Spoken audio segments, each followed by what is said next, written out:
Assalamualaikum warahmatullahi wabarakatuh.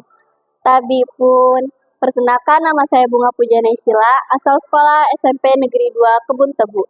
Di sini saya akan mendongeng sebuah cerita fiksi dari Jawa Timur yang berjudul Roro Anteng dan Joko Seger. Editornya adalah Ayu Primaswari dan Widrawari Habesari. Saat Majapahit kalah perang,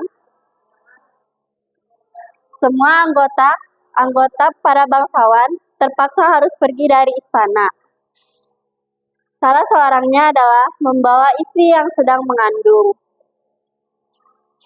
Mereka dan pengawalnya pergi ke Gunung Bromo yang sangat jauh. Sampailah di sana, mereka di Gunung Bromo yang masih berupa semak belantara, membuat perkampungan kecil untuk mereka hidup damai dan nyaman. Ketika usia kandungan istrinya sudah cukup, istrinya pun melahirkan seorang bayi cantik. Namun anehnya, bayi tersebut tidak menangis. Jangan-jangan ia sakit, ujar sang ibu cemas. Jangan khawatir, bayi itu Anteng, kata si ayah.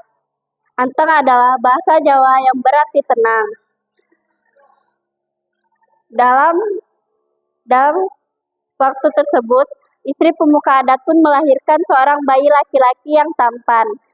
Anehnya, bayi laki-laki itu tidak seperti Roro Anteng, melainkan dia menangis dengan sangat keras dan bergerak dengan lincah-lincahnya. Tahun-tahun berlalu, Roro Anteng dan Joko Seger pun bermain bersama, yang tinggal sekampung. Pada suatu sore, Roro Anteng pergi ke hutan untuk mengambil buah-buahan. Ia bertemu raksasa. Maukah kamu menjadi istriku? Ujar sang raksasa. Kalau kamu ingin menjadi istriku, ada satu syarat. Kau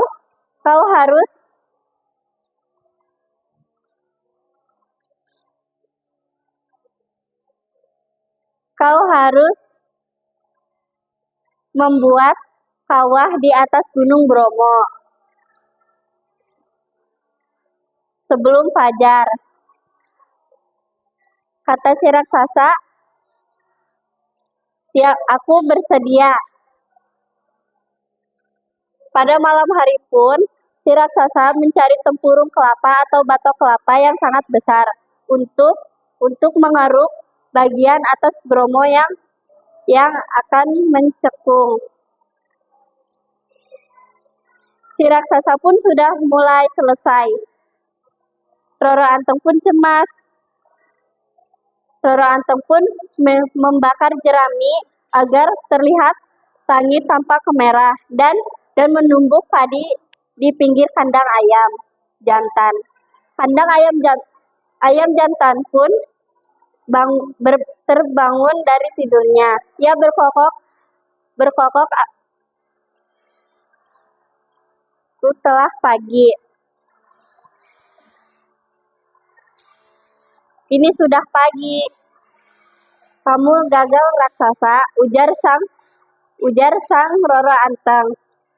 Raksasa pun dengan muka marah, ia mendengarkan suara kokokan ayam tersebut. Ia pun melempari batok kelapa ke bawah Gunung Bromo dengan sangat marah. Ia pun pergi selama-lamanya. Setelah itu, Roro Anteng pulang ke rumah. Dan setelah itu, Roro Anteng dan Joko Seger pun menikah. Nah, tapi mereka belum dikaruniai anak.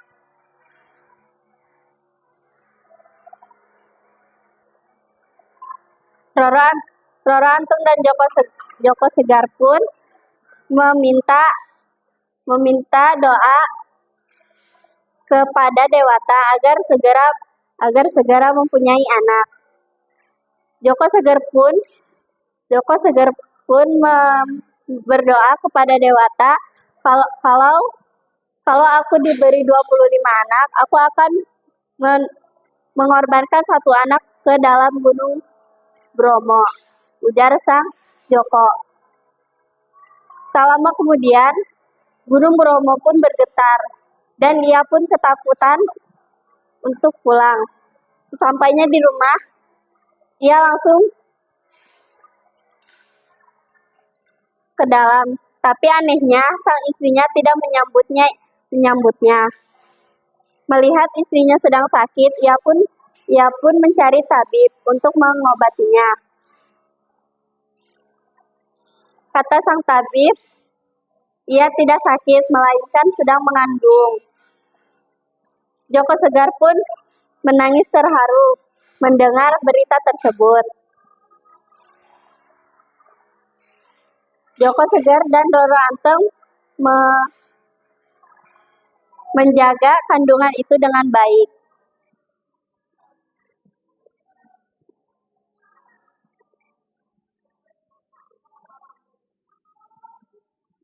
Tak lama kemudian, usia kandungan sudah cukup, Roro Anteng pun melahirkan anak kembar. Tahun-tahun berlalu, Roro Anteng pun selalu mengandung anak kembar dan sudah mempunyai anak 25. Tak lama dari situ, Gunung Bromo berguncang dan mengeluarkan asap tebal, pertanda buruk. Joko Segar pun ketakutan dan berlari ke rumah. Sesampainya di rumah, Joko Segar pun meminta istrinya agar mengumpulkan anak-anaknya. Joko Segar pun menceritakan bahwa dia mendoakan dulu agar mengorbankan satu anak ke dalam kawah lereng Bromo. Namun tak ada satupun anak yang ingin mau mengorbankan dirinya. Istrinya pun takut anak-anaknya jadi tumbal. Namun ada anak salah satu bungsunya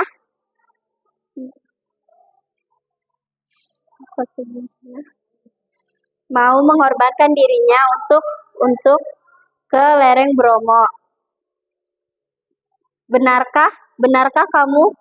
Benarkah kamu ingin mengorbankan dirimu, wahai anak bungsuku? Ujar sang ayah cemas.